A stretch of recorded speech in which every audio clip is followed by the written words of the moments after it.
Значи, вкупно беа 91 амандман, од кои што со прв подпис кај што сум подпишана беа 36, но имаше и амандмани кај што бев трето или второ подпишана и беа во другата бројка на амандмани. Во делот на 36 амандмани беа прифатени 15 амандмани,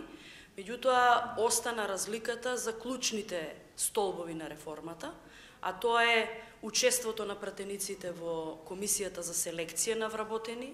од управата во агенцијата и останува клучната разлика за постапката во која што ќе се прекинува работен однос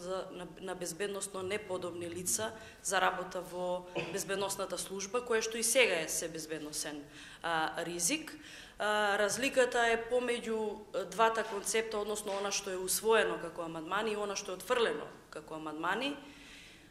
Усвоено е да има двајца представници, двајца пратеници од Комисијата за надзор на работата над Управата за безбедност и контраразузнавање,